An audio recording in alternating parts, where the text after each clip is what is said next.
Hello and welcome to On Air-Deraan. I'm Freddie. And I'm Vojta. And today we're going to be discussing The Mandalorian chapter, I believe, 12. I'm pretty sure it's 12. I'm pretty sure it's 12. In other words, episode 2 of season... No, episode fuck. 4 Episode season 4 2. of season 2. See, he's got too many titles. I mean, we stumble over every time. But today we're going to be going over our general non-spoiler thoughts.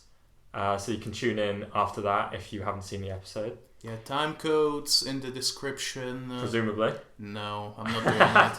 Well, we'll tell you when we're going to go into spoilers, which would be the next section, which would be a general rundown of what happens. Mm-hmm. And then we're going to be going into what we're going to name the episode. As is tradition, we name each episode after a Rogue One character, which definitely isn't going to get old. Definitely not. I mean, we only have to do it for what, 5 more episodes? 4 more episodes? Is this going to be just the Mandalorian then? Probably. I mean, hope so. If we're going to do Rogue One next... We're going to run out... No, Rogue One, we're going to name it after a Mandalorian character. We're not just going to call it Din Djarin. That would be boring. We'll see after we watch Rogue One again and see all the connections to the Mandalorian. Then we'll decide. Definitely. After we name the episode, then we'll go into our just general discussion of the chapter. I'm really hoping that we're going to run into another Bor Gullet in the Mandalorian so that we can name Rogue One episode after it. That would be an interesting thing. What would it be called? More Gullet. Whoa. More Bullet. Bor Bang for your buck. Anyway... So what did you think of the episode, Fredo? I really liked it. I would say it's one of my favourites this season. Oh, how could it be your favourite? It was pretty much pure filler. Oh my god, don't get me started on that. This episode, contrary to what people thought would happen, was not filler. I would say it really put the plot forward, really established a lot of things that was going to happen in the rest of the season. Mm-hmm. So I think this is 100% a must-watch, as every episode of The Mandalorian is. Don't skip this episode or any episode if you want to have any idea what's going on. Definitely. I would say it... I'm not sure if it moved the plot forward as much as it fleshed out what we've already seen and what we were lacking in background and motivations. And of that, it did lots. Yeah. I would say the action as well, for the most part, was quite good. The visual spectacle, as always, is bloody incredible. There were a couple of things, some missteps in, I'm not sure if it was direction or production. In particular... The Gene Trooper. The Gene Trooper. There was a guy in jeans and a light green t-shirt and a very big watch stood around the corner in a corridor, but still very much visible. Luckily it was a bit dark. But beside that, I don't really remember much. It's not any... non-spoilery version. Yeah. Maybe my one biggest issue with the thing, and it's a very minor one anyway, was there was this little meerkat puppet. Oh yeah. Which was one of the worst done puppets I've seen in Star Wars. Really? It was so jittery. It really didn't look alive at all. I didn't think it was a puppet. I thought it was CGI. Whatever it was... I know it is a puppet. I've heard people say it's a puppet. Yeah, whatever it was not the most convincing one they've done. And I've heard people say that it was very convincing. So, well, clearly this is a polarising view. Vojta, you're no longer going to get your check from Kathleen Kennedy. Oh, I'm sorry. Well, I don't need to get one. I am one. You are one. Yeah. You're a check from Kathleen Kennedy. Whoa, I am the embodiment of shills. I'm actually a secret agent. I'm sucking up to her so much so that when I do something controversial, I'm going to take her down with me. The Revan Anthology TV show will happen under my watch. I will finish what you started. I am going to get Kathleen Kennedy fired. I'm going to cancel The Mandalorian and replace it with the Candarius Auto show. Let Kathleen die. Kill her if I have to. Oh, God. We do not believe anything that we say, by the way. No. Except that The Mandalorian is great, and I definitely do not want it cancelled. And it's definitely not cancelled. Yeah. I see that rumour going around all the time. It's 100% not cancelled. Definitely, yeah. I mean, Mandalorian is like the most profitable thing on Disney Plus. Yeah, don't quote me on that, but I'm pretty is sure. the most watched thing, I think, on Disney Plus. I literally sort of got Disney Plus to watch The Mandalorian, and Clone Wars, and also Star Wars. So, but mostly Mandalorian. It's the bloody Dis Star Plus Wars. This Star Plus, yeah. Yeah. Star Wars Plus. But on the topic of Kathleen Kennedy, we like her. She was... I don't think she's ever done a bad... No, she's been instrumental in a lot of films that people like. Yeah. And bloody all the way from Indiana Jones through Jurassic Park, via the good bits of Star Wars, as well as the less good bits of Star Wars. Yeah, but remember that she's a producer. She's not like... She's not the writer. She's not the director. Yeah, I think she gets way too much hate. I feel bad for her. You just see people like pointing out, like in the comments and anything, like with anything in her, with her in, just saying, oh, she's like hogging the spotlight as she speaks like 2 sentences. It's like, come on, give her a break. Yeah.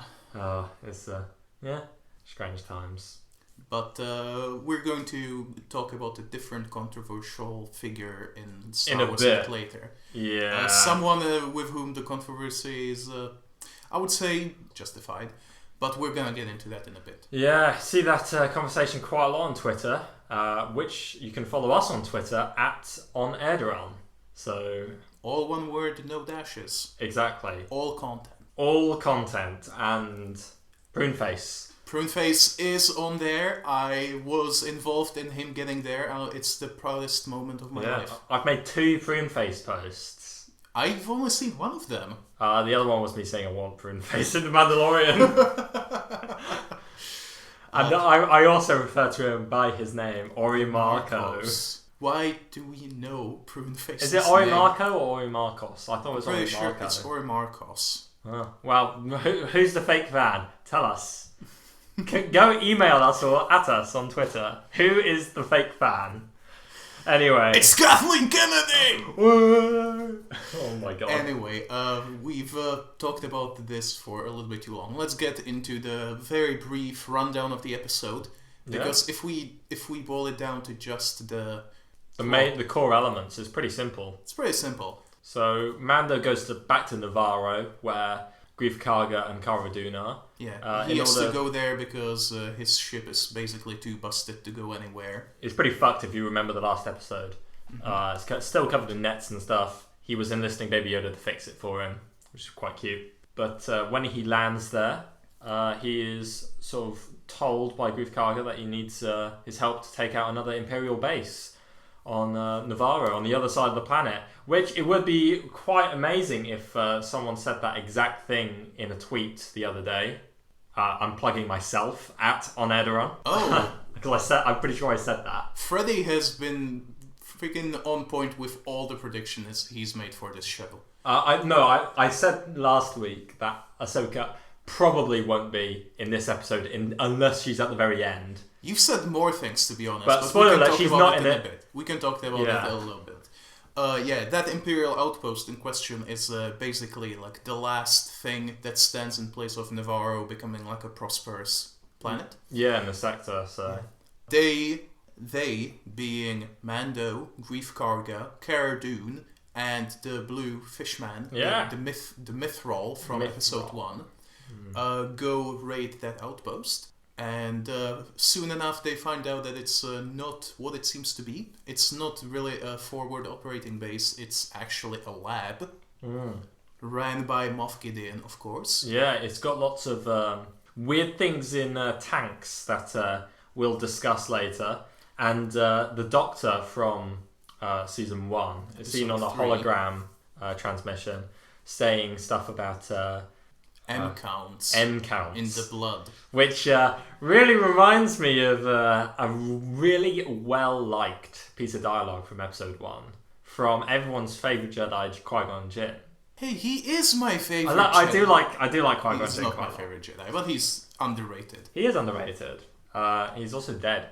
As most people from prequels are at this point. Yeah. One could say all of them if you don't count Ahsoka, who's technically not from the prequels. Whoa!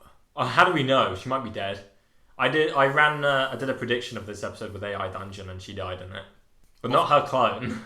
Not her clone, Ahsoka. Yeah. Anyway, in the same hologram, also, that's how Din Djarin figures out that Moff Gideon is still alive. Yeah. And they promptly set the base to blow and leave. With lava and stuff. With lava and stuff. There are some cool action bits, as in pretty much all of The Mandalorian. Yeah. A good chase. Very good chase. With some speeder bikes and TIE fighters, TIE Outlanders. TIE Outlanders. And that's kind of it. Yeah, at the very end, though, after Mando has left Navarro to go, presumably, to Corvus, to get Ahsoka, we see a transmission to a bloody Architens. Which, if you don't know what it is, it's like a Corvette. It's a support ship. It's a support ship. It's like a small Star Destroyer almost. Yeah, well, it's quite a bit smaller than a Star Destroyer. It's probably the same size as the Tantive for. If a Star Destroyer is a tank, then this would be like a truck with a machine gun. Trucks are pretty big. Well, yeah, but this is still pretty big. If a Star Destroyer was the size of a truck, of a car, then an Architens is going to be a kid's pedal car. It's a Vespa with a gun strapped to the front. It's true. But we find out that this random Mimbanese guy who was fixing Mando's ship installed a tracking beacon on the Razor Crest. Yeah, and so now they know where they're going. And also, we see another thing that Moff Gideon has been working on. Yeah. Which appears a lot like some sort of a big hulking robotic stormtrooper. Possibly robotic. We don't really know yet. It could be a big suit. Big suit, yeah. They look like Dark Troopers from the Dark Forces games. From the Jedi Knight series? Yeah. Yeah, Dark Forces is Jedi Knight series, technically, isn't it? It's Jedi Knight Dark Forces 1, 2, and 3? I think that it goes Dark Forces 2, Jedi Knight. Oh, fuck. Then it goes Jedi Knight 2, Jedi Outcast, and then Jedi Knight, Jedi Academy. Jedi Academy set after Jedi Outcast. Yeah. Jedi Academy is the last one in... Even though Jedi Academy came out before Jedi Outcast. It did? Yeah. I didn't know that. That's why Tavian appears in... Tavian appears in Jedi Academy first. I didn't know that And either. You kill her at the end. At the end of Jedi Academy? Yes. But she's alive in... Jedi Outcast, which takes place before Jedi Academy. I'm fairly sure you kill her on Bespin. No, that you defeat her and then you let her go.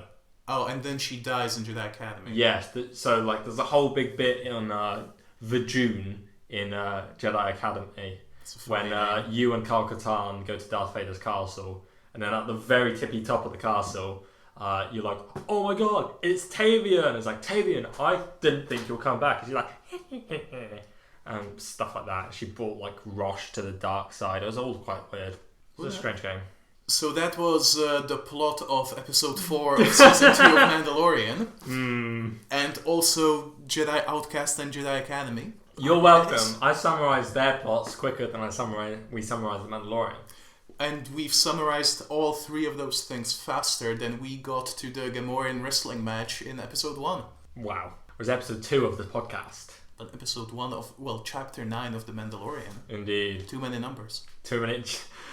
The Mandalorian season 2, too many numbers. That would be season 3. Season 2 already has a name. What's the name of season 2? I'm not gonna say it. Oh yeah, I know the name of season 2. Anyway, now, what we're gonna name this episode? Well, funny question, and I don't have a funny answer, but I have a serious one. Whoa.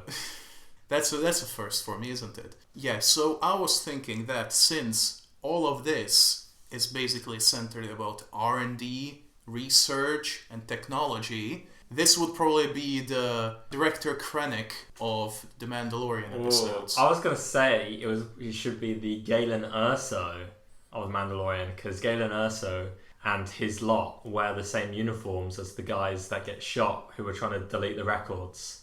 That is a good point. Maybe we should fight to the death to determine who gets the naming rights for the episode. Indeed. Well, you all know the result, and after this episode, you'll know which one of us is dead. Yeah, we are going to post it on Twitter with, and then we're going to throw the other's body into the ocean. It's true. Into episode 3 on Trask. Indeed. Yeah, I would say that your name is definitely more suitable. I feel like we might get more of an episode that focuses on the whole operation in the future. Possibly episode 5. Not episode 5. Episode 6 or 7 or 8. The thing is that there's only 4 episodes left. We're halfway. Yeah. And we don't know. All of the footage from the trailers has been used now. So we're basically in unknown waters. We are, and anything could happen. Like, I don't know, name something that happens that could happen. If you say the word Chandrafan, okay, you can say it. Mon Mothma, the president or the chancellor of the Republic, is revealed to be 3 Chandrafan in a suit. Yeah, in a big trench dress. Yeah, trench dress. Admiral Trench Dress. Oh no. He's back after being stabbed and exploded. Yeah, well, someone could be wearing a big Spider-Man costume. Are you saying Admiral Trench is a furry? No, I am saying that someone else might be a furry. Although if it's for arthropods, wouldn't that be more of a carapace? What's that? Carapace. That's like the outside layer of an arthropod, isn't it? I thought you were going to say that the 3 Chandra fans making up Mon Mothma are reverse furries. Skinnies. I feel like we might have had this conversation before on the podcast. Not on the podcast, but we had the conversation about Little Red Riding Hood. Oh yeah. That the wolf is a reverse furry, and there is also Vor involved. No Vor in this episode. No. But we're speaking of eating. Macaroons. Or macarons, sorry, not macaroons. The things that look like puffed up and colourful Oreos. Yeah. Yeah, this time that's what Baby Yoda eats, as opposed to any living organisms. He steals them off of a child. That's still much, much better than whatever he eats in the other episodes. Yeah, unfertilised eggs. Yep. Well, it's not as bad as if they were fertilised. Oh, yeah. But I would say the macarons would be better. By the way, speaking of the eggs, didn't one of them hatch as soon as they arrived to the house? It's possible that the one that hatches was not the one in the bowl. It's possible that the one in the bowl was that they already had. It was their child already that the dad was raising. Well, one of them definitely hatches already. Yeah, the one hatches from it, but we don't know if that one that hatches in the tube. But it hatches basically the same day they arrived? Because I doubt that they were hanging out with the Mandalorians for longer than a day. It was at least after a night. After a night of sexy frog time. We don't know how their eggs work. Maybe all of the stuff is done, and then you just need the frog man to go to work, and then bam, baby alien frog. We're not going to do the Minox and Geonosians talk of Star Wars, are we? It's meant to be birds and bees. That is the closest thing. I was like trying to remember, like, when did I say something really sexual about Minox and Geonosians? I don't remember this. I mean, can you think of any other birds and bees in Star Wars? There's that whole theory that everyone who looks like a human is actually a bee. Yeah. How do we know? Which is why there are so few. Which is why there were so few female characters in the original trilogy. But they're all in leading roles, in terms of hierarchy, at least. Yeah, other than Aunt Beru. Yeah, but she might be the matriarch. Maybe. Other than that, do you know of any bees? Yeah, the CGI bee from Jedi Rocks. Oh yeah, well he's a bumblebee. What the fuck's the difference? A bumblebee's a bee? No, it isn't. Yeah, a bumblebee. They're separate species. A bumblebee is a type of bee. No. What do you mean no? Well, it's got bee in the name. So? What do you mean? Snape has ape in his name and he's human. Bloody, that's what I say. African elephant and an Indian elephant. Then, yeah, an African elephant's an elephant. But an Indian elephant, you're fucking stupid or something. That's not an elephant. That is an elephant. A bumblebee is a bee. Oh, Max Rebo's an elephant because he has a snout. He's totally an elephant. Yeah, that's my favourite one of his songs. Like, I'm not a blue elephant. Dabba dee dabba die. I was referencing a robot chicken sketch. Anyway, we should probably get back to the episode. Get back to the Mandalorian. Indeed. So, have we settled on Galen Erso? Believe so. Yeah, okay. Let's not bring him up ever again. God, I miss Mads Mikkelsen. Yeah, he was good in Star Wars when he lasted. Yep. Before it got exploded. Mm-hmm. Well, he got shot. We got exploded by the... No, remember the rebels killed him accidentally. Pretty sure, didn't he get shot by Krennic? No, he got shot by an air... He got blown up by an airstrike from the X-Wings. Dropped a fucking like a bomb on them. To be honest, I haven't seen Rogue One in ages. Yeah, this is why we need to watch it again. Yeah, I mean, yeah, coming back to that conversation, I am definitely the fake fan. Because I haven't seen any Star Wars film in years. I mean, any Star Wars film I didn't regret watching. I was going to say, definitely haven't seen the Clone Wars movie. And then I remembered about Rose of the Hutt. And then I was thinking about the school. Your face is like, oh no! No, I'm talking about the school in this episode. Not about your horrible, not safe for work dream. I'm not.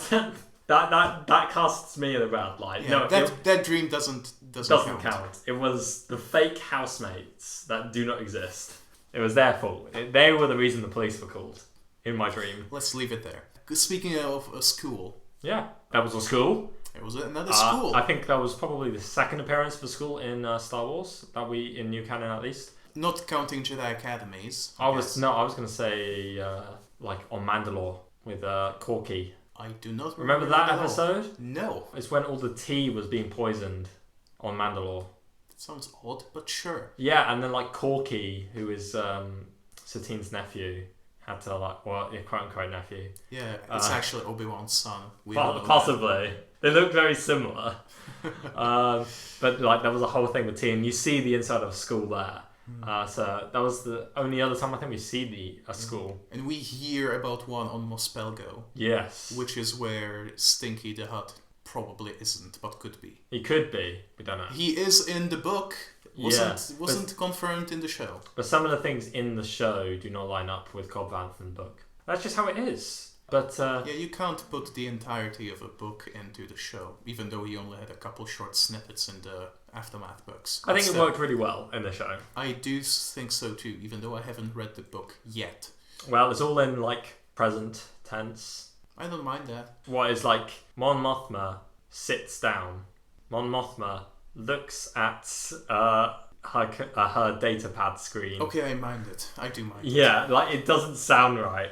No offense, Chuck Wendig, but why did you not just write it in past tense? Well, Chuck Wendig is no longer involved with Star Wars, is he? Is he not? I'm pretty sure he got booted. Fucking hell, why? I do not remember. Did he say anything on Twitter?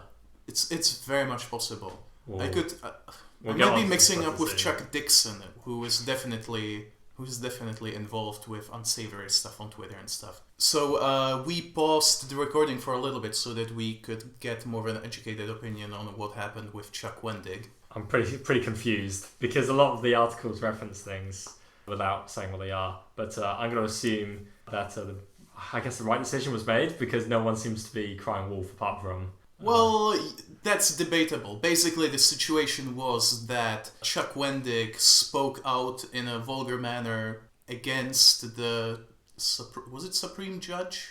If you remember the whole case about a certain Kavanaugh person. Oh, yeah. Yeah, he spoke out against that person doing the thing that they were doing, whatever that was. But it was a bad thing. Then he got major blowback from some major Republican figures. And then he got booted from his projects, including a Darth Vader comic book and other things as well. And he hasn't been involved with Marvel or Star Wars or probably Disney at all since then. Interesting. I guess this was at a time when Disney was being accused of being more Democrat oriented. Possibly. It was a few months after James Gunn was temporarily booted. So that may have just been a little bit more of a... Because again, that was sore time. Sort of related to how people accused Disney of supporting left-wing figures like James Gunn. Whereas firing or right-wing opinion makers, so at that time they were like, fine, we'll fire everybody. And then we'll take them back, except for Chuck Wendig. Yeah, well, no one seems to like the Aftermath book. Well, that's kind of debatable, but more to the point, the majority of the new canon about the stuff that happens between episodes 6 and 7 is based on Aftermath. Yeah, I suppose, but the real question is that necessarily all good as well? Because it seems a lot of the more interesting things that happen in between in that time period sort of go against what happens in Aftermath, rather than complementing it. It is true that the Battlefront 2 campaigns draws on what Aftermath did, and also the comic book, whatever it's called, Rogue 2. Not Rogue 2, Road to Force Awakens, I don't know. Yeah, Shattered Empire. Yeah, that's the one with Operation Cinder. Yeah. Which wasn't referenced in Aftermath. Was not. No. That's what I mean. A lot of the things that are in Aftermath, they're not always jived with. Well, but then you have the Project Starhawk, which has been at least referenced in so many things. Yeah. And it is basically what the campaign of Squadrons is about. Yeah, I suppose. But I guess if everything 100% adhered to the Aftermath books, you wouldn't have a series like The Mandalorian. That is true. But, we'll get into that is in it. Yeah, Cobb Vanth is in it, which is quite interesting. Yeah, we have had probably something with Sith cultists. Even though most of what I'm thinking of were your predictions that turned out to be wrong. What about Sasha Banks? About Sasha Banks. Less so about Cobb Vanth, because that did end up being true. Yeah, I just got his title wrong. I called him the Constable instead. Thinking of Constable Zuzio or whatever, instead of calling him the Marshal. Yeah, Constable Big Hat from Jakku. Yeah. But different Big Hat than the other Big Hat that's the same race. Embo. Even though they look nothing alike. Yeah, even though Constable Zuzio is 4 foot and Embo's 5'5", 5 foot. Well, how big is it in anyone in Star Wars? Well, how big is anyone if everyone's a bee? They're pretty small. How do we know they're not all 20 feet tall? How big is Luke? Well, how big is bigger Luke is the better question. That's the question. We are, of course, talking about the completely, definitely correct fan theory that revolves around the fact that in some shots of A New Hope, Luke appears to be slightly taller than in other ones. Yeah. The thing is, I sort of forget the point of that theory, and then I went on the Bigger Luke website or whatever it is, and I just couldn't be bothered to find out what the point is. Are you telling me that there is a whole website based on the Bigger Luke theory? There's at least a whole web page based on it. The point is that there are 2 Lukes, one of which is probably a clone, and in the scene in... Wouldn't he be Luke? No, that's a different kind of clone. We don't do that anymore. That in that case, all the clones would be Jango Fett. Jango. Or Jango Feet, as you said. Yeah. Or Fayette. Fayette? My Fayette. Oh, you beat me to it. Yeah, and as I was saying, in the scene in Empire Strikes Back, where Luke fights Vision of Darth Vader on Dagobah, and he sees his own face in the mask. That's Bigger That Luke. is Bigger Luke. So Bigger Luke gets his head chopped off. Yep. How did they not realise when they were swapping?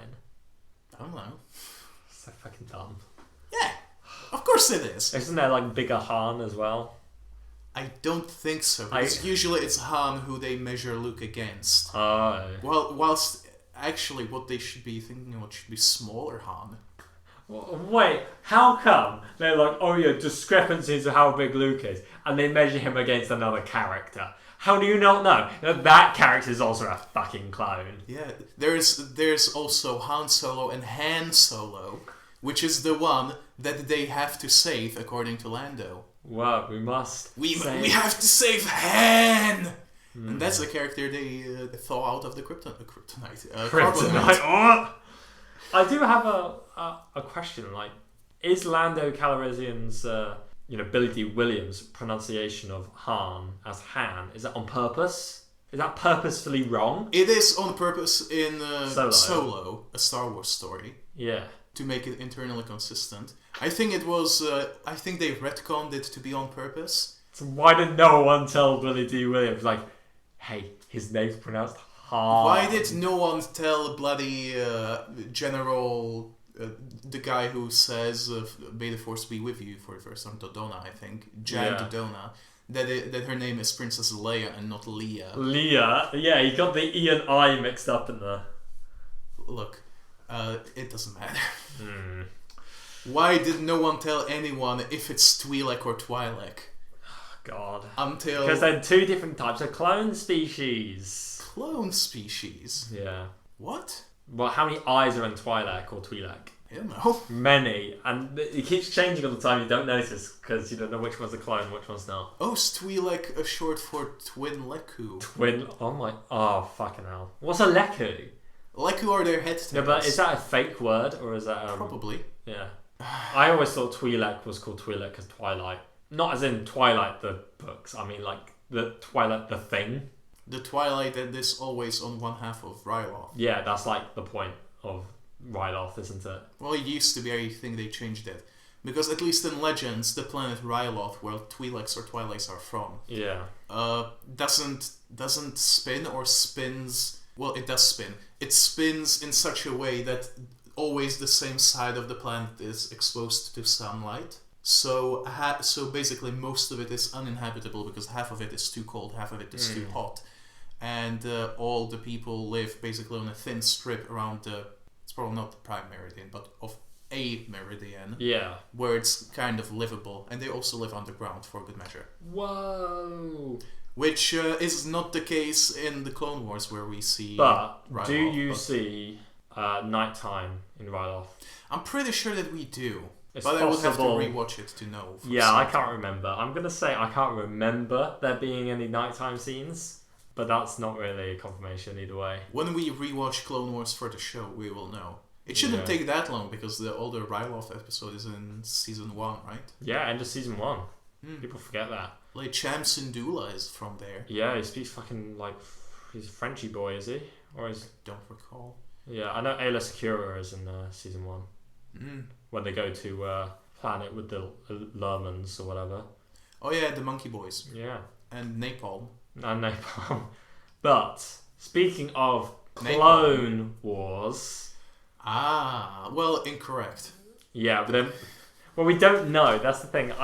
So, basically... We talked for like 20 minutes about everything that isn't Mandalorian. Yeah, well, we're getting back to it, because there was actually quite a bit in this episode.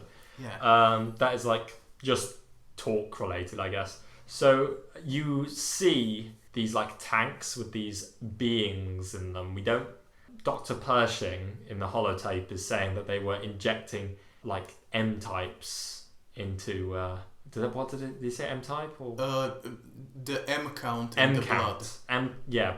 So using the child's, Baby Yoda's blood, because it has a high M count, and then trying to do a transfusion into their patients, and it did not work. Then they ran out of blood for the child. They didn't specifically say what the purpose of it is, but it can be inferred that they are trying to make artificially... Force-sensitive people. Yeah.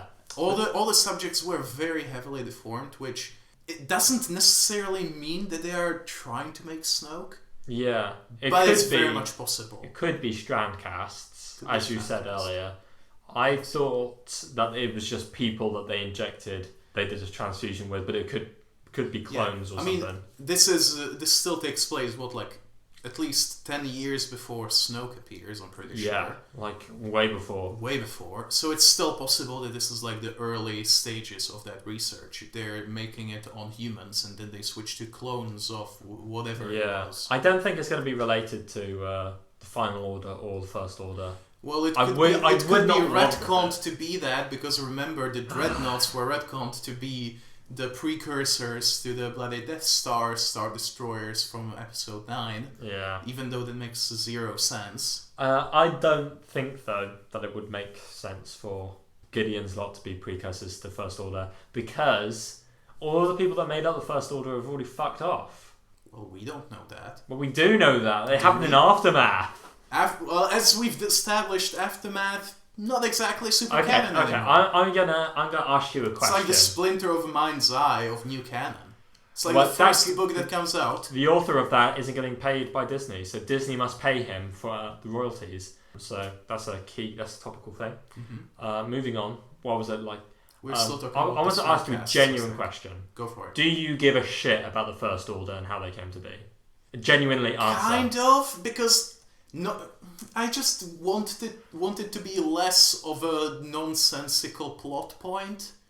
Even though I don't like it, I want it to make sense. Which I think it makes sense doesn't. on its own for a little bit. I don't think it needs to tie in with the Mandalorian. I don't think the Mandalorian should tie in with the sequel trilogy at all.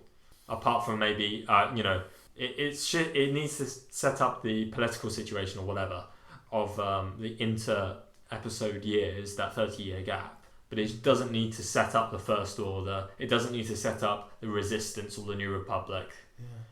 Before we discuss what the episode actually was setting up, I'm just going to say what, as far as we know, was set up for the First Order for now.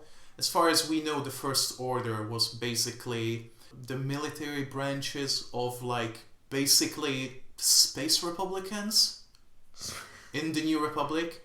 Basically, the half of the government, which was called the centrists, which I kind of take offense to, they were the people who only cared about the center of the galaxy and not really anyone else. Well, the core worlds. The core worlds. Chorists doesn't have the same ring to it. No.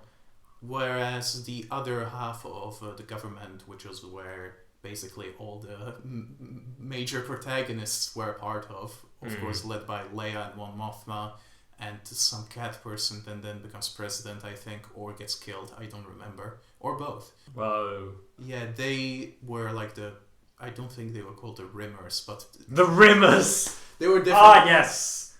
Arnold J. Rimmers. I'm getting a job with the Rims.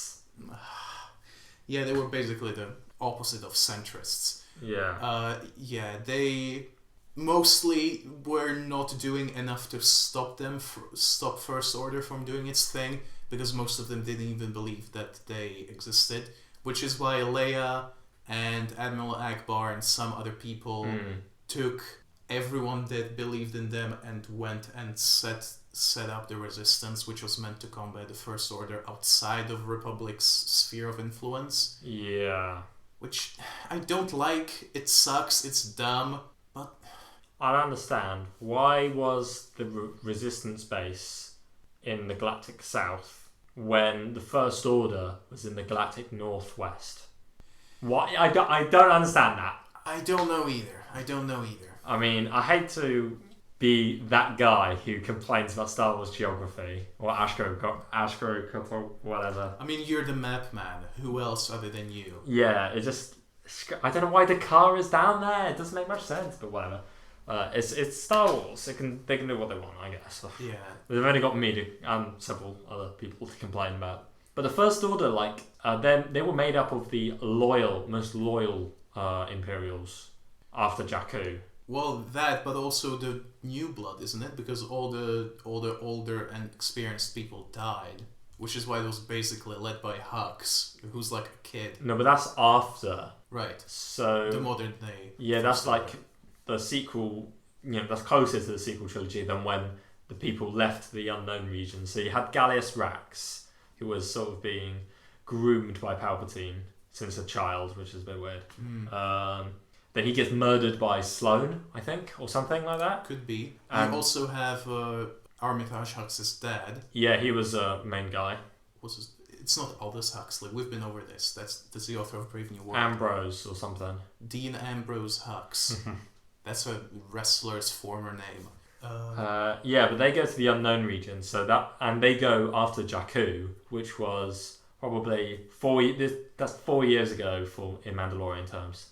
It's like a year after episode 6. Oh wait, was it 4 years ago? So pretty sure it's Jakku's 1 year after episode 6. Mandalorian takes place 8 years after A New Hope, 5 years after episode 6.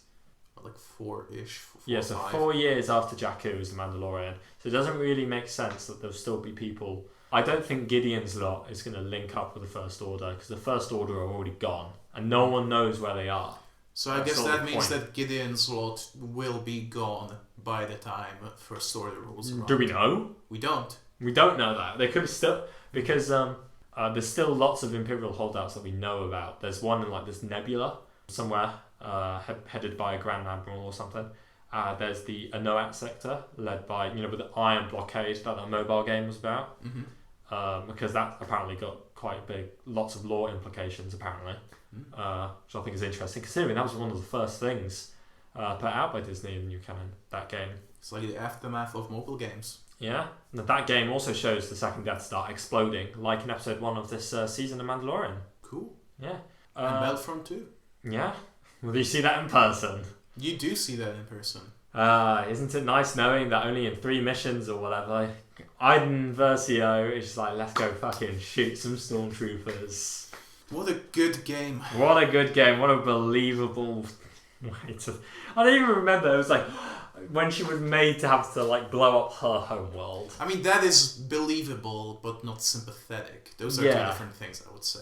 Yeah, I would also go so far to say that I don't like the whole Operation Cinder, but I mean, whatever.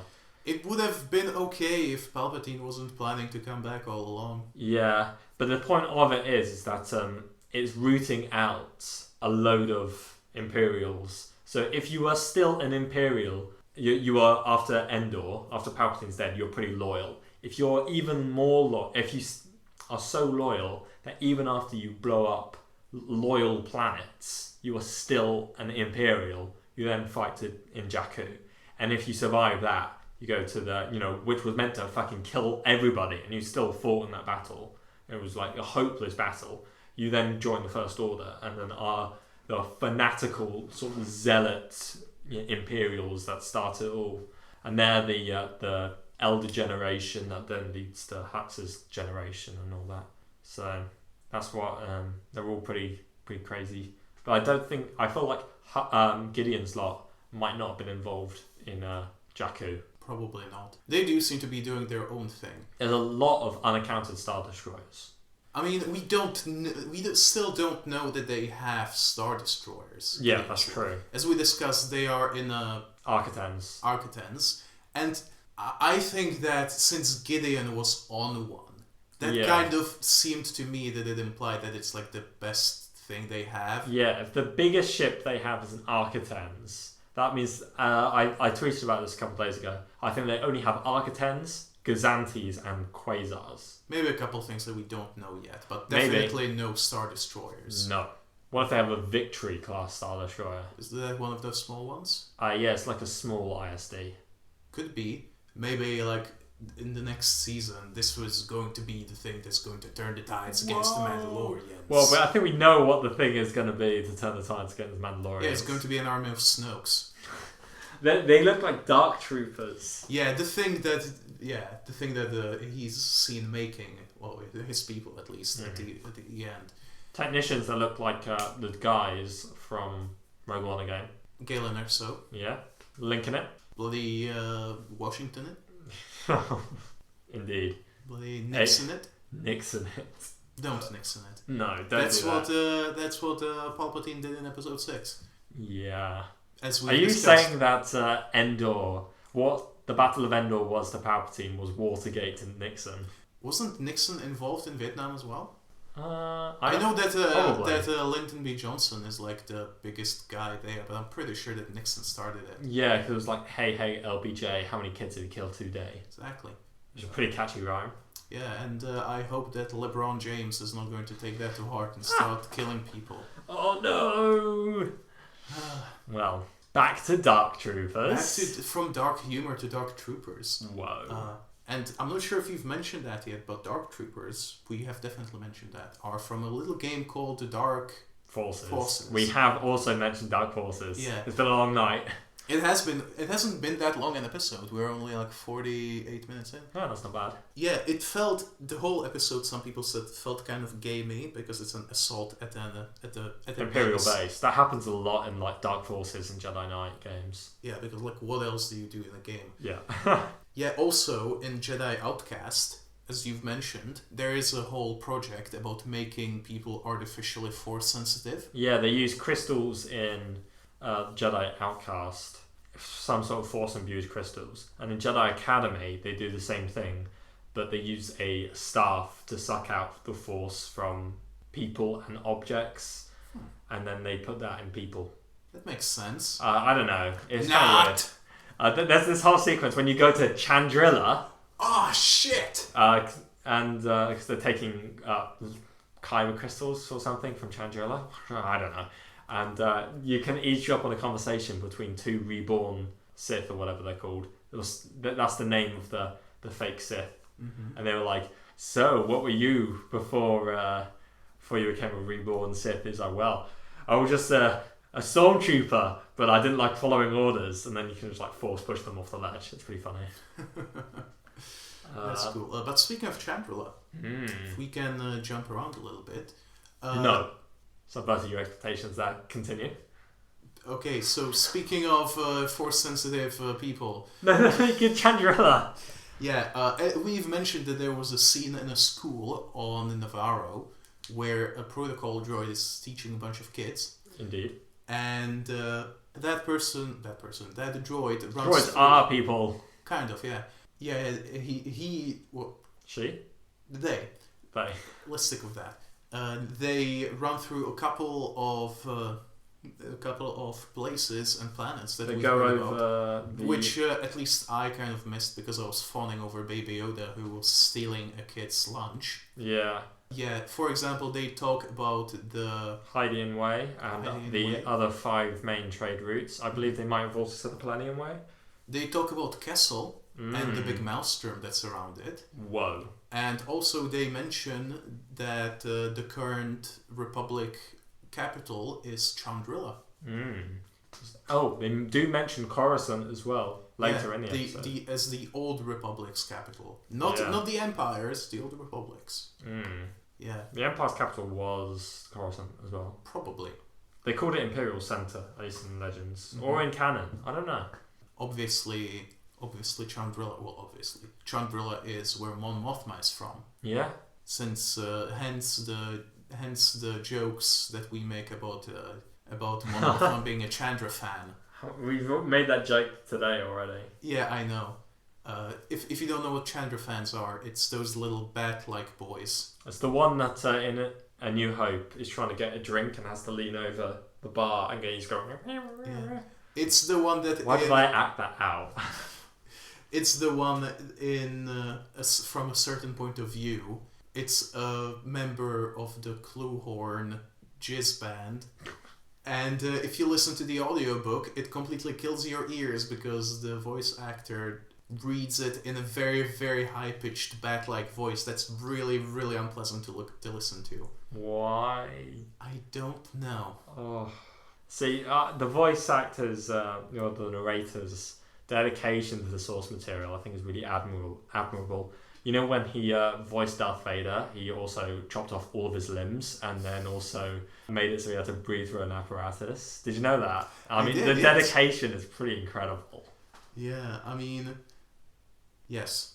Should we go back to Dark Troopers and the whole implications of everything?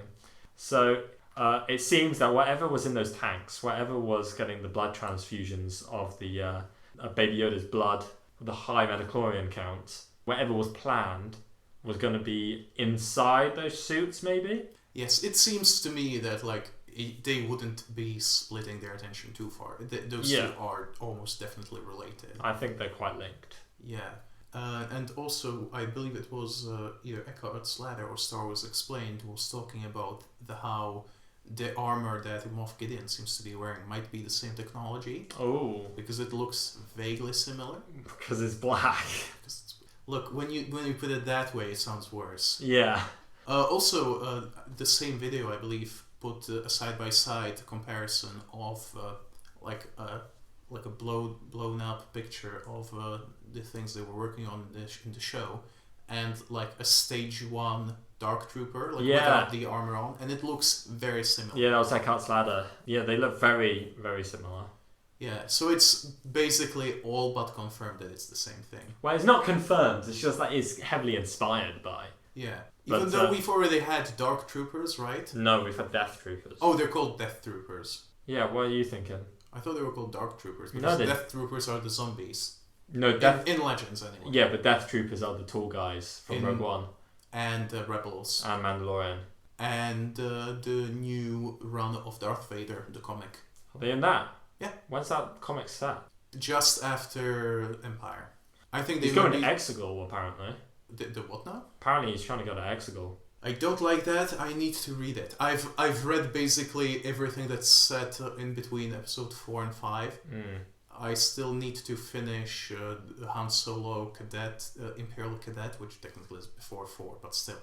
And I haven't read like the last Lando series, but I think I'm gonna jump straight into the post episode 5 stuff. Yeah. I'm very much interested in whatever they do with Exegol or whatever, and also what Dr. Aphra is up to. You were saying something about Dr. Aphra live action. Yeah, there is either a TV show or a film. I think it's a TV show, confirmed by the creator of the TV show Russian Doll, that has been described in the most vague terms as a planet-hopping martial arts film or show, which is just literally everything that's in Star Wars. Yeah. But it does have Teräs Käsi. Yeah, oh god. Yeah, the Star Wars fighting game. Which was in Solo. Indeed. That's what Kira uses. Yeah. So where did you learn that, Teräs Käsi? She played a video game and copied I played a video game on PS1. I main Boba Fett. The person who is, 16 years right now? Old? The main point that people took is that it's meant to be female-led, and also they mentioned Indiana Jones in the way that they are setting up where everyone is going to be, which is a very tenuous link. But since Dr. Aphra is basically an evil Indiana Jones, evil, darker, aligned, much more morally grey Indiana Jones, people are thinking that this might be a live-action Dr. Aphra property, which I would really like. I personally just would rather they do something new. Dr. Aphra's already got a comic.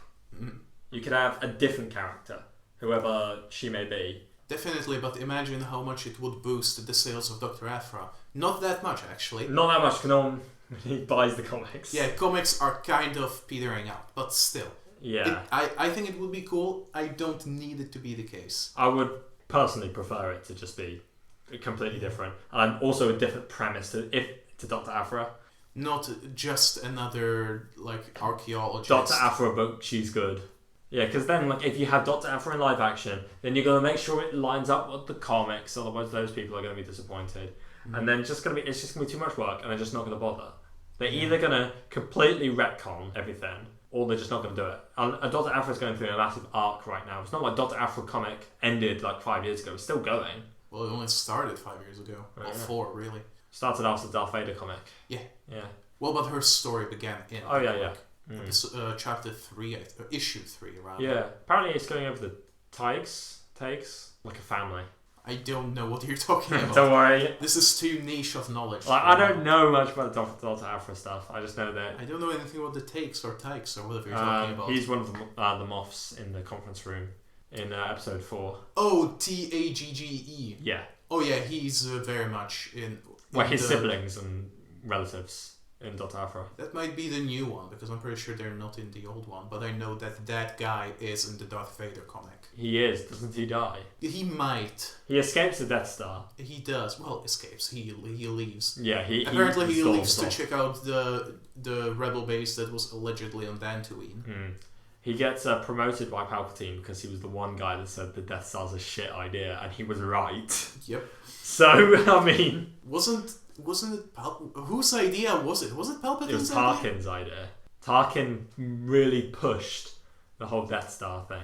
Death Star was being made during the Republic. Yeah, I don't think Tarkin had anything to do with that back then, because during the Republic, no.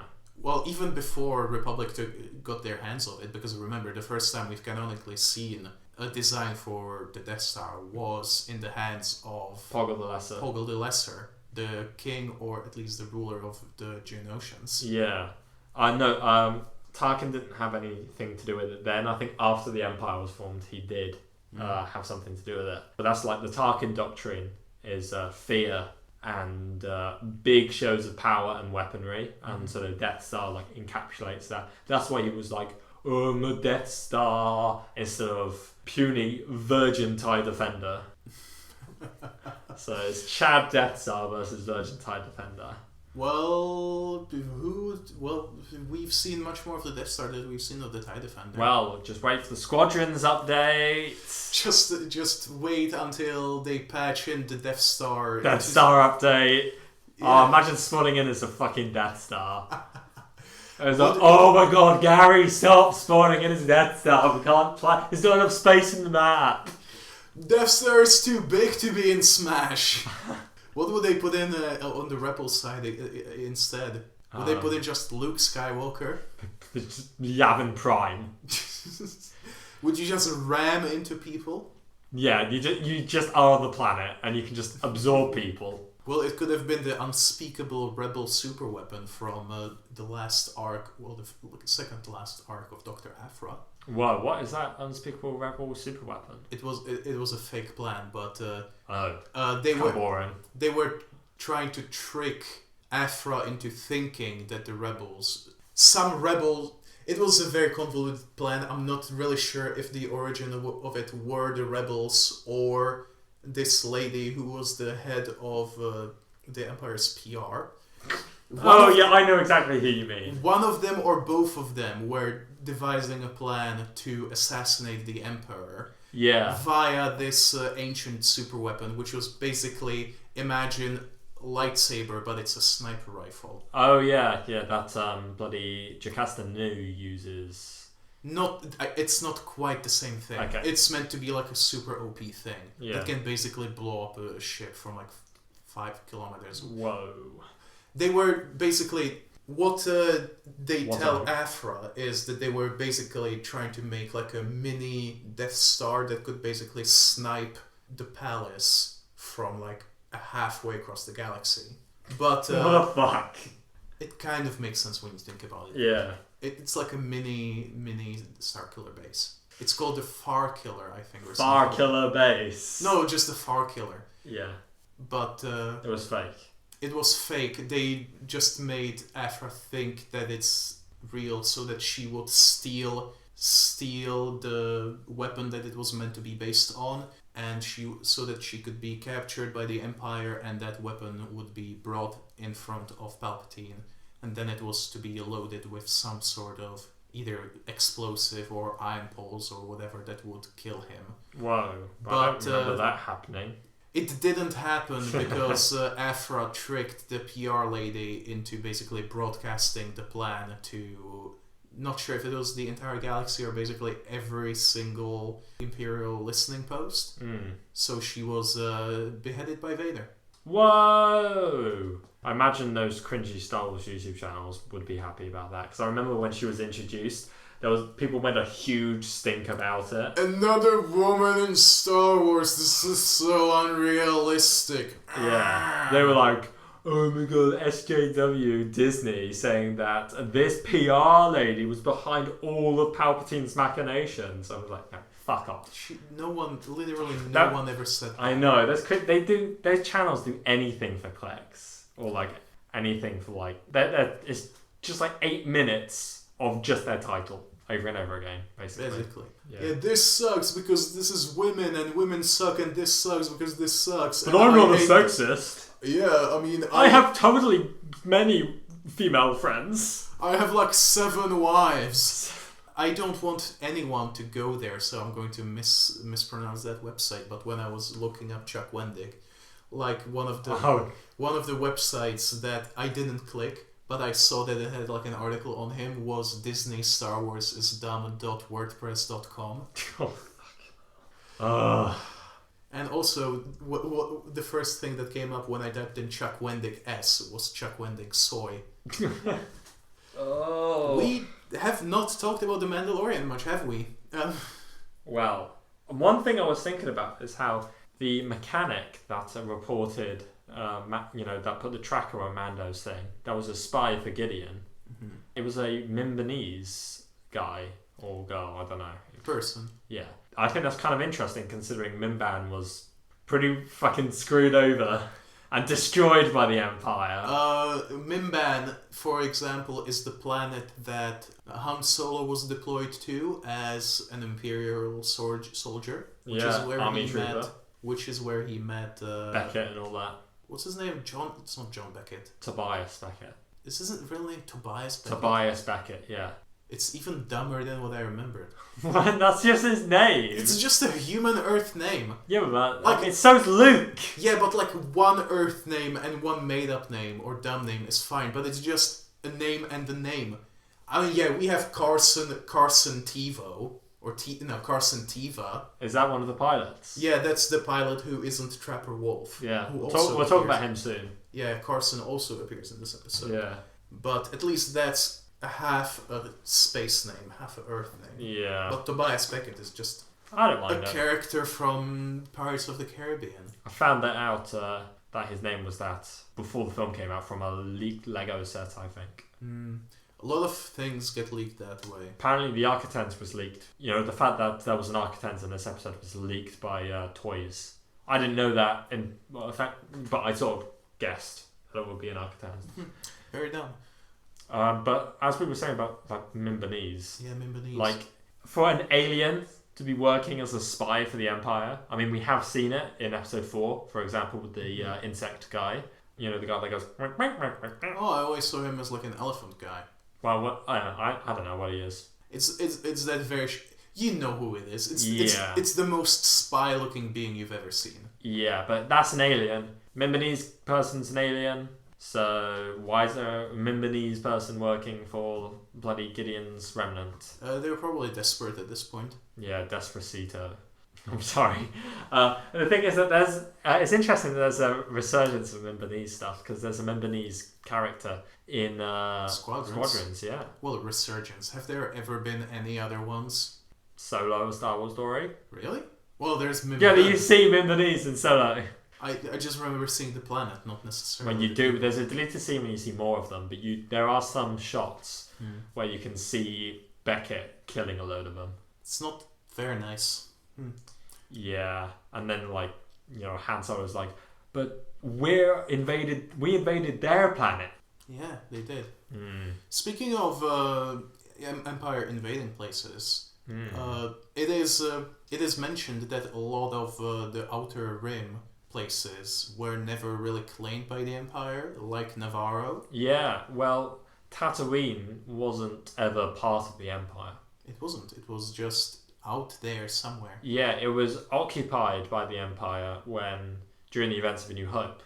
It's not unusual to have Imperial stormtroopers being stationed temporarily, but it wasn't ever that Tatooine was part of the Empire. Yeah. The stormtroopers that we see in A New Hope on Tatooine were sent there at the start of the movie. You know, you literally see Darth Vader saying, "Yeah, they don't even go, Commander, go to Tatooine." They don't even have a base. No. They do have a base on Navarro, but it's just like what probably was a forward operating base that was renamed into a lab, or maybe it was always just a lab. Yeah, but apparently that's where all the stormtroopers from the end of season 1 came from. They came from that base, which sort of makes sense. They got a load of those troop transports. What do you say they were called? Just a sequence of numbers. Basically, they're just the Imperial troop transport that we have seen in Rebels, for example. Yeah, originally a toy. Yeah, it was the very first Star Wars story that wasn't based on anything from the movies, which is pretty nice. See a load of speeder bikes and scout troopers in this episode based in that base. Speaking of speeder bikes, that was one of my favorite moments in the entire episode. Yeah. Just hammering home how shit stormtroopers or scout troopers in this case are at literally everything. Basically, the first thing they do when they deploy is one of them crashes into another one, then they both crash and die. Yeah, and that's when they were literally just leaving the base. Yeah. That was quite funny. Like, they start off with 5, and 2 of them crash into a friggin' piece of rock and kill each other. Yeah, one of them gets shot point blank with the cannon of the troop transport. Yeah. Because he climbs on top of the transport and tries to with a grenade it. And another one just gets smushed against the wall. Oh yeah, that's pretty brutal. Yeah. I don't remember what happens to the other one. He gets shot with the cannon when he was on the speeder bike behind. There's also TIE Outlanders at that base. You know, the same type that Gideon flew in the end of last season. They're full of dust, apparently. Yeah, you could see the dust in them. Which is a little... On one hand, it's nice that it looks like used and doesn't look like a very fake CGI monstrosity. Yeah. But then again, why would they not clean it? Well, no, I don't think it wasn't that it was clean. It wasn't clean. I mean, it's the fact that it's the first time we really see the inside of a cockpit of TIE fighter. Well, not really. No, of a TIE fighter in atmosphere with a light source like that. Because, you know, like, if you're sitting in a room and then the sun is that just right where you get the light beams, and then in the light beams you can see all like the weird dusty particles you can't normally see. That's what the light was in that shot. And that's why you could see all the dust particles there. I thought it was quite interesting. I don't think that was like them saying it was dusty. I just think it's attention to detail for stuff. It's not a static or like cleanse, 100% clean thing. I mean, it's just normal. It's a lived-in world, which I think is really cool. Which is what Star Wars is meant to be. Yeah. And usually is. Yeah, I mean, prequels are, in my opinion, make sense. Oh, definitely. Camino doesn't really feel that lived in, as other places in. I'm saying like Coruscant. With Coruscant, it makes sense in my opinion because it's meant to be like this Art Deco city planet, and when you do see the sort of scummy sides, like Dexter's Diner, it does look pretty shite. Yeah. And this fucking road. Yeah. Well, there are roads in Star Wars. I mean, look at Lothal. Yeah, and there's lots of roads in Lothal. That's like the favourite friggin' thing. It's the only thing they have. Where do those roads go? To other cities. I guess, yeah. We only really see the capital in Rebels, I guess. Which is just called... And Tarkin Town. Oh yeah, that's slum. Like a Hooverville. Hoovervilles, indeed. I'm trying to think what else was in the base of Navarro. There was the fish guy comments like how there's no handrails. No handrails when he was like having to straddle around the side of some really precarious thing over an open like source of lava. Yeah, I mean, I don't think that was more dangerous than that death drop on the Death Star. Yeah. That Obi-Wan goes to disengage the tractor beam. Yeah. But still, it is funny that they're commenting on how shit the military design is. It's pretty funny. Star Wars is. It's like cost cutting, you know. A person is less expensive than a handrail. Apparently. Well, a lot of people. Well, all of those guys die because they blow at the base. Pretty much. As far as we know. Other than Tag and Bink, who are totally in this episode. Yeah, every duo of stormtroopers, obviously Tag and Bink. Every time you see two humanoid people walking somewhere, those are Tag and Bink. Yeah, confirmed. Or Ponda Baba and Dr. Evazan. As Rogue One has taught us. Unless, what? As Rogue One has taught us. Unless those two were just Tag and Bink in masks. Oh my god. What if Tag and Bink are actually Evazan and Ponda Baba in masks? In like flat, they're what do you call them? Skinlings? What? The anti-furry. Skinnies. Skinnies, yeah. I thought you said anti-furry. No. Tag and Bink. Ponda Baba and Dr. Evazan also appear in Dr. Aphra. Yeah. Oh, bloody loads of Aqualish appear at the start of this episode. Yeah, Aqualish, the same race as Ponda Baba. Yeah, and they actually look like the mandibles look like mandibles instead of soft, fleshy butt thing. Yeah, it looks a lot better than they did in A New Hope. Yeah. And their heads aren't fucking huge either, which are like, praise be Jon Favreau for making Aqualish look normal, unlike in I love Rogue One's costume design. I think it has some of the best costume design in all of Star Wars. But Ponda Baba's head was so fucking big. Why? It was like twice the size of what it should be. It was perspective for the most part. Yeah. It may have been a little oversized, but it was mostly perspective. I think it was the fact that they copied the original Ponda Baba mask, which was pretty big, but the perspective in A New Hope didn't make it look big. Mm-hmm. Whereas, obviously, in Rogue One, it did look quite big. But speaking of the Aqualition, the person that was fought them, Cara Dune, she has been the center of... And also the source. And the source of some controversy on the Twitter sphere and stuff. Yeah, basically she is Cara Dune's actress is pretty openly transphobic. Yeah, she made some very bad tweets. She wished happy birthday to one of those very toxic Star Wars YouTube creators. Yeah, and she will not shut up about her very controversial views either. Look, we don't like any of what she's doing. We can say pretty openly that we think she's being a bit of a scummy person. A bit. She is being a scummy person. She is being a total scumbag. Yeah. But do not support what she is saying. We do not support her at all, but I think that, at least in our views, like, Cara Dune is not the actress. What's her name again? Let's not look that up. No. She doesn't deserve it for now. Yes, like the actress and the character, they are different. Like, Cara Dune is a fictional character. You can like Cara Dune. You can be entertained by her presence in the show without having to, you can divorce the character from the actor. Yeah, we don't have to boycott episode 4 of Mandalorian just because she appears. It's like I saw after episode 3 came out, a lot of people saying Sasha Banks' character was superior to Cara Dune, which I don't really agree with. Source pending. If there was any way to do that meme of the elections and the that's going to age well. I would do that because, like, Sasha Banks. Well, I don't really like Sasha Banks as a wrestler, but that's a personal opinion. But her character in episode 3 was not a character. She had like 2 lines, one of which was just "get the kid." She only had her mask off for like a minute.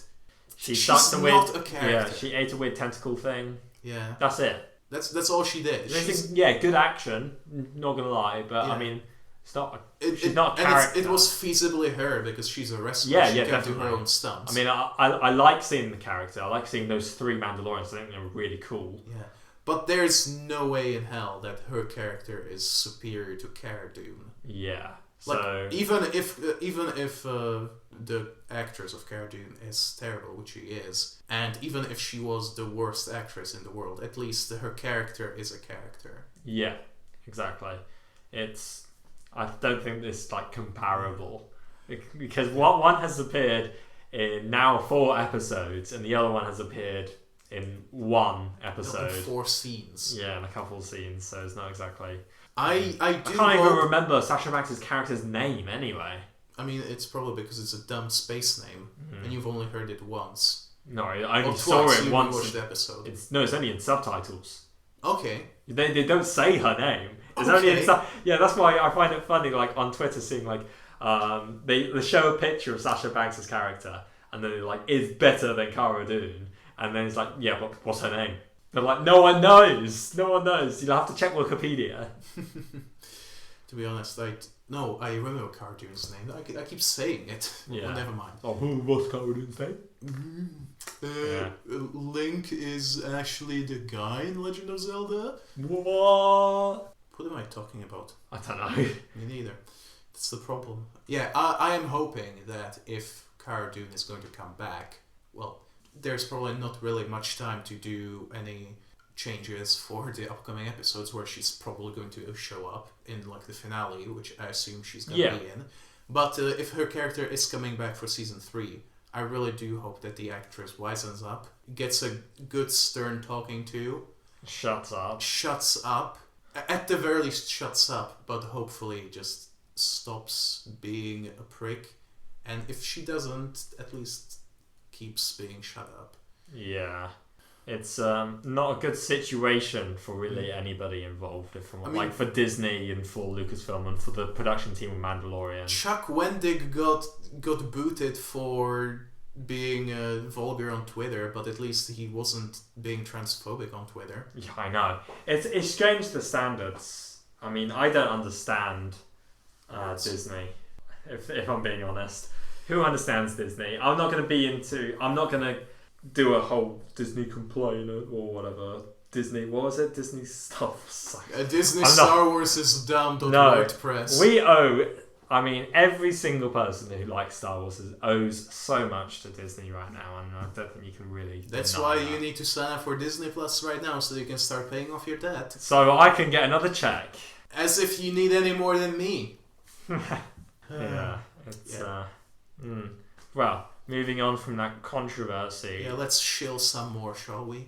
Oh shit, I should probably cut that out of the episode. Yeah. No one can know that we actually get money from Kathleen Kennedy herself. Yeah, personally, to our door. Yeah, she breaks the COVID guidelines to give us a check. Next episode is going to be featuring Ahsoka. We don't... It isn't confirmed, but we written know by Dave Filoni. Since we know that, it's definitely going to be... And it's directed by Dave Filoni. Yeah, there is no way that Ahsoka isn't going to at least feature in it. Yeah, but we also know that Mando's being tracked. Gideon made sure to ask, is the child still with him? Mm-hmm. So they're still after the child. They want the child's blood. Yeah. So... They want to drain the baby. The baby. The baby. I miss Werner Herzog. Yeah. Oh.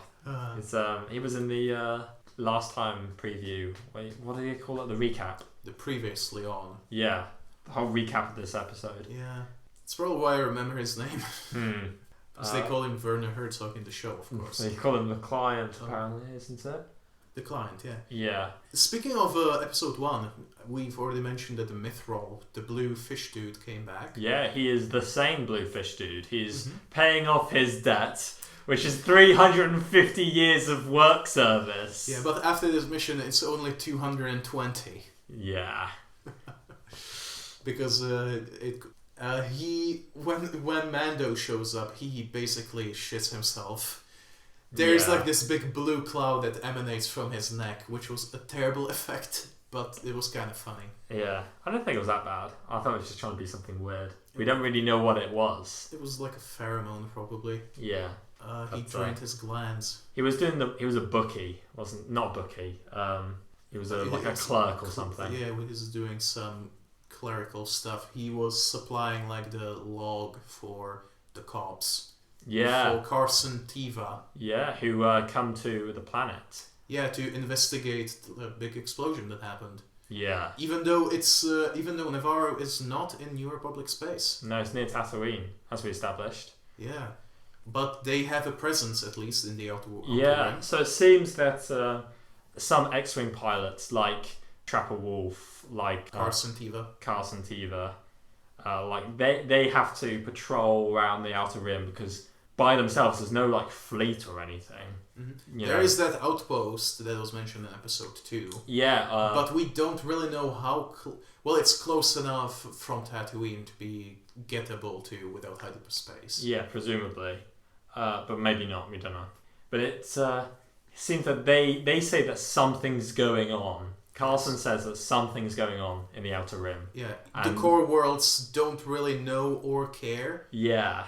But there is something going down, which, as we discussed, might be tying into what they said in, we believe, the book Bloodline, that there was no conflict, that there was peace in the Republic since the end of the war since Jakku, until the First Order showed up. Yeah, so that can still be true. Yeah. And it's just that the New Republic, and more specifically the core worlds, just do not care. Really, or don't really pay attention to what happens in the Outer Rim. Yeah. So something big can go down that could involve some New Republic guys or whatever, or just I don't know, whoever. It could just be those two Republic people and the Mandalorians and whoever's on Navarro. There's 2 more people. Remember the other directors? No. You know, in the episode when Trapper Wolf shoots down. Yeah, they blow up the base. The space. Oh, there are 4 of them. Yeah, no. So there's 4 in total. So there's Carson, Trapper Wolf, and the other 2. Well, those are at least not confirmed to be doing much with this stuff. We don't know yet, but we can at least theorize. They were with Trapper Wolf, I'm saying, in episode 5. No, episode 6. And everyone who meets Dave Filoni is automatically swayed to his cause. Obviously, as we all know. Yeah, Wait, Dave Filoni did not appear in this episode. He did not. But his X-Wing does. Presumably. We just assume that he's traveling with Carson. Yeah, because it doesn't take place that long after episode 2 of this season. But Carson also... he first of all talks to Grief Karga and the Blue Fish Dude. Yeah, he asked them what went down, and Grief just denies that Mando was ever there. Yeah, he says that pre-Imperial transponders just like mess up all the time, so... That's why it looks like the Razor Crest was on Navarro again. Yeah, so he just lied. And Carson couldn't really do anything about it, so he's like, okay. Mm-hmm. Then he talks to Cara Dune. She's got her rebel tattoo thing. Well, one on her bloody face and another one on around her arm. Yeah, they never made her cover up the bloody rebel tattoo on her cheek. I don't think they care that much. Yeah, she is an ex-rebel. If you don't remember. No, I mean they never made her cover it up when they went to the client in episode 7 last season. Oh yeah, because remember they made her wrap a piece of fabric around her tattoo on her arm. She literally has the rebel symbol on her under her eye. Oh well. Yeah. They talk about her being from Air-Deraan. Yeah, which we did know in episode 4 last season. I don't remember quite what Carson said. If he said that he was stationed. No, he was serving during then. He was already... You mean serving the Empire? No, the rebels. He was already a rebel by that point. Mm-hmm. Cool. That's good. It would be weird if it was like, oh yeah, I was still in the Empire. No, he was saying I was serving them. Yeah, like he does say that he's very sorry for Cara Dune's loss, which was everyone. Yeah, she lost everyone in her life, which sucks. Yeah, what was it? He gave her a medal or something. It looked like a medal. It was like a pentagon with like the rebel insignia on it. Yeah. Which I thought it would be weird if he gave her like his own medal or something. It could be just it was like something money or something. It could be something for service. Could be. What I thought was just that it was like maybe it's $500. Maybe it'll turn out to be like the Air-Deraan cross or something. We don't know. Could be. Something in commemoration of service or people that died then. Or like a fancy... that he may own. Or like a fancy business card. Yeah, it's join the Republic. Yeah, because he was saying sort of, we could use people like you. Because it's clear that he has a vested interest in what happens in the Outer Rim, and the New Republic are not supplying enough people to deal with it. Mm-hmm. So he needs people. He was suggesting that they need people like from in the Outer communities. Rim. Yeah, in the Outer Rim to rise up. I'm fairly sure he literally said local communities. I wouldn't be surprised. He is a bloody space cop. He's good space cop though. He's not a bad cop. I don't think. But I do find it funny. Like one of the main characters in Squadrons, who's an Imperial. Mm-hmm. I think his name is Gray. His name is Carson Teva. No, Gray, something Gray. He's the guy with the tied back hair and the facial hair. Mm-hmm. He says like how, oh yeah, we have the authority to do whatever we want in our position, so we shouldn't have to question our motives. Also, incidentally, I was a cop back on my home planet. I was like, subtext. I wonder. Star Wars is getting political. Star Wars has always been political. Yeah, as we've talked about before off mic, the first, the Battle of Endor is... Vietnam. Is Vietnam. And the Empire is America. Yeah, in that sense, they're America. And also, the Empire are Nazis. Bloody Palpatine during the prequels is basically Bush. Yeah, and his rise to power, and Hitler as well. Imagine that. Imagine being George Bush. Imagine if they made it now and they were like, are they implying that Trump and Hitler are the same? That's a bit too political for my liking. No, I'm sure actually people did complain about it in 2005 or something. Possibly. Yeah. But the internet wasn't that big, so who cares? Yeah, who cares? Doctor Who cares. Yeah, indeed. Dr. Mandible cares. What I do find interesting, what I like seeing in Star Wars, I know this sounds weird, but it shouldn't really, but like in the original trilogy, when you see like rebels or whatever, who are like old people, you can clearly tell that they're old, and it always makes me wonder, like, where were they during like the Clone Wars? Like, they would have been alive then. It's like how Jan Dodonna, he was a New Republic like captain of like a Venator during the Clone Wars. Well, the Clone Wars are pretty big, even though we have seen a pretty wide berth of stuff that happened during the Clone Wars. That was still probably a lot more going on. Yeah, like remember, a lot of the stuff that we've seen was like centered around, what is his name, Wolf Yularen. Yeah. And then we've seen basically Wolf Yularen's basically another person in the same position for White Yoda, who was Admiral Tarkin. Yeah, he wasn't an admiral, he was just... Captain? General? Captain, I think. I don't know. He was Tarkin. So I assume that they were more than just those two. Yeah, no, there were a lot. You see them all the time. If you rewatch Clone Wars, you see them a lot. Yeah. Like, there's a Russian guy who was the head of... you know the episode when Boba Fett blows up the Venator with Mace Windu on it? No. Well, there is that, and it's... Is he the one where he pretends to be one of the clones? He is one of the clones. Well, he pretends to be one of the trainees. In that, and that was headed... That Venator was captained by a human. Basically, the Republic didn't really trust clones to be that high in in the military. I mean, they were bred to be fighters, nicht readers. Yeah. But I do find that there was like some kind of prejudice, and it also means that there were like officers around. So that's what made me wonder. Like when I saw Carson, it's like, how old is Carson? What was he doing around the Clone Wars? I don't think that he's old enough to have been a commander during the Clone Wars. Not a commander, but I mean, don't remember that the Republic Army since Episode 2 were the clones. Maybe he was fighting. Maybe the Clone Wars all started then, but like he could have been a part of some sort of. Could have been a separatist. Possibly. I mean, we know Cassian Andor was from a load of separatists. That's why he was in the fight since he was 6 years old. He could have been part of some sort of underground. Well, he could have been like a Saw Gerrera type. Yeah, exactly. He could have been from Onderon as well. Yeah. Ooh. Well, oh god, something cursed I saw is if you look at the Legends page for Emperor Palpatine, it lists all of his deaths and every place he died, and the last death was on Onderon. Are you fucking? I'm not even joking. How? I think it's in Dark Empire 3, Empire's End. I think he dies on Onderon.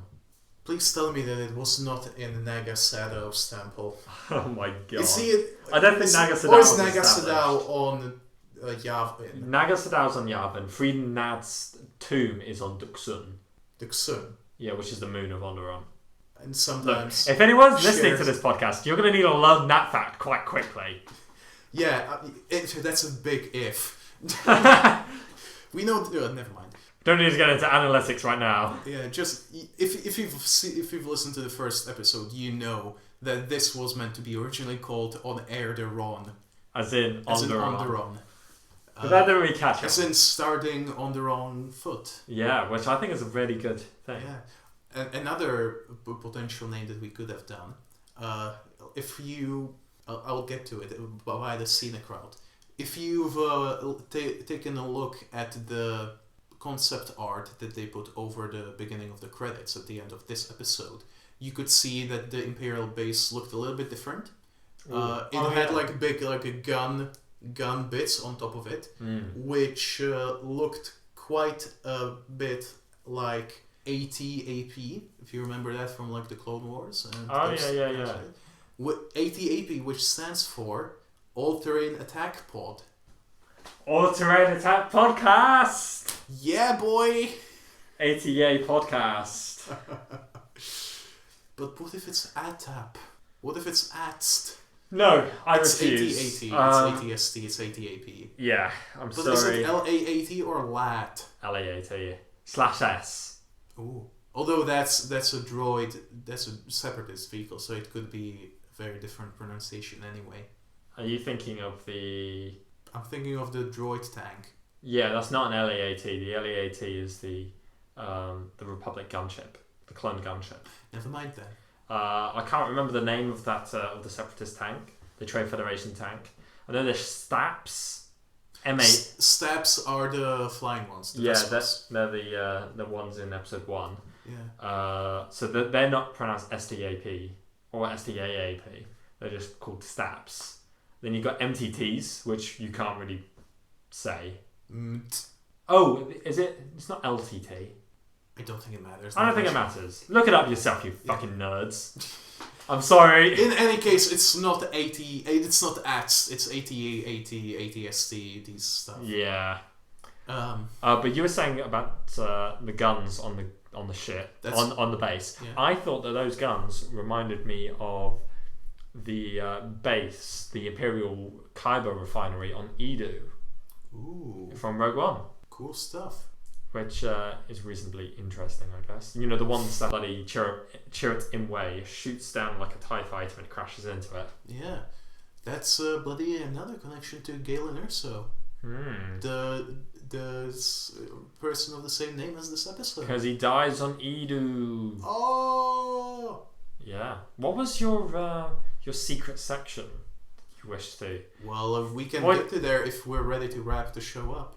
Right, well, what I was thinking was adding a little tiny segment at the end of this show, like a sort of a light recap of the episode of what we just talked about. And we're going to make it in a format that is light side, dark side, and the one in the middle, the Bendu. The Bendu, Light side being your highlight of the episode. The dark side being one thing you didn't really think that quite worked or something. Yeah. And the one in the middle, just the one neat thing that you can't really put anywhere else, but it was something that you just thought was kind of cool. Okay. Even though it possibly wasn't anything notable at all. Have you thought about what your light side, dark side Bendu? I've definitely thought about my dark side and Bendu, not necessarily light side. Oh, I want to hear what your dark side is. My dark side is what we've kind of touched upon, and it was the meerkat puppet, which I just did not like at all. And also, in the bloody credit concept art, it was shown that it was meant to breathe fire, which they did not include in the episode. I would have liked that if it existed, but I don't like that they omitted it. Fair enough. Although, I think that one of the Aqualish was shown to have like a charred face for no real reason. Yeah. So they might cut that bit out. Maybe. Was there something you didn't quite like? My dark side thing might be... I guess when Mando comes back at the end, like he comes back so quickly. But I guess like the jetpack, he must have jetpacked quite far. Well, the point was... That's more of a nitpick. I don't really have a problem with it. It's fine. The point was they literally told him, if you want to get the child, go now, and jetpack is going to be faster. Yeah. And he did only show up like a couple seconds before they would have gotten to the city anyway. Yeah, that's true. Like, they were really close to the city, that's very true. Yeah, even though it was meant to be like the other side of the planet. Well... It's a small planet, it's fine. Speeder things and also TIE fighters go very fast. And and the planet could have been really tiny. It could be. You don't know. Star Wars. There's no rules. There's no rules. Bloody, yeah. My light side was that moment with the speeders where those two collided and fucking died as soon as they started driving. That's perfect. That was so good. Really funny. What about yours? My light side might be... I really liked the whole Metachlorian blood transfusion thing, because I'm sure I didn't say it on the speculation, but it is something I think I have talked to you about like last year. Go ahead. About like how I thought Gideon might be doing some kind of blood thing. I have no evidence that I've said this because I'm pretty sure I said it in person, but I can't. I'm saying I enjoyed it in this episode. I think it's really cool and I really like the direction they're going. It's like a sciencey thing. Yeah. I like that. What about the one in the middle, the Bendu? We have to say that entire thing every time we talk. Every time, the one in the middle, the Bendu. I would say like something I'm indifferent about. It doesn't have to be something you're indifferent about. It's just something you can't really classify either way. Just something that kind of stood out to you. Yeah. It could have been something as minor as Baby Yoda throwing up. There were lots. Well, Baby Yoda throwing up. That was pretty. You were like, "Oh my god, disgusted!" And then when Mando like wiped it away with his cloak, you were like, "Oh, this is so adorable." I wasn't that disgusted by it. I just thought it was kind of reminiscent of that scene in Guardians 2, where Baby Groot throws up after they go through the hyperspace hexagon waves. Yeah. But it was both very spinny in both occasions. Indeed. I think my one in the middle thing is the Bendu is how in Navarro a lot of the people are humans. Yeah. There were whereas in season 1 there were a lot of aliens. Where are all the aliens? We've seen dead? Bimbanese. We've seen someone who looked like one of those werewolf people. There's a statue of IG-88. IG-11, sorry, because he sacrificed his life for Navarro. Yeah. And Grief Karga being like the big boss man, I guess. The boss Nass of Navarro now. Boss Nass of Navarro, yes. He just made it happen. He did. But yeah, that's my the one in the middle, the Bendu. That there's a vast majority of humans in Navarro now, especially in the school. There's no alien children. Although maybe they didn't want to do a whole episode 2 thing and have lots of... Remember like the youngling scene and like there's one with a CGI like weird like dinosaur head. Yeah, dinosaur face from episode 2 as well. He's dead. He was on the council. You mean Common Trebor? Yes. Yeah, he's dead. Trebor is dead. He used to be on the Jedi Council in episode 1, I think. Yeah. Or 2. Not 3. Definitely not 3. Definitely dead. He died. What's your the one in the middle? The Bendu. For me, it was the stormtrooper that Din Djarin kicked off that landing platform. Because he, other than that he made like a funny sound when he landed and died, he reminded me of that stormtrooper from the pilot of Rebels. If you remember, the guy who was like clutching to like that pillar under the landing platform where they freed the Wookiees from. Yeah, he made like a snide. Was it a Kessel? Yeah. He made like a snide joke, and the officer just kicked him in the head and killed him. It was Callus. Oh, Callus. Okay, that makes sense. I thought that's probably one of my least favorite parts of Rebels, is because it doesn't really make sense for Callus's character. Not even as for Callus's character. It was just they treated the stormtrooper as the same way they treated droids in Clone Wars. Yeah, and then as in completely disposable and just kill them willy-nilly. But they are people. They are people. You see Ezra join the Hitler Youth of Star Wars. Yep. In Rebels, which was a weird episode. Well, he was there to recruit a couple of people. A couple of children. I mean, like, the guy turned up later in, like, a couple of seasons later. But because, like, so many years have passed and they've all gone through puberty by that point, he looks so different. He's like this lanky creature. I was like, where the fuck is this guy? It's like, oh, he's the guy from season 1. It's like, oh. Yeah. Although, speaking of stormtroopers falling, there's a guy that Mando shoots as he escapes the base, and he falls like into that big lava chute.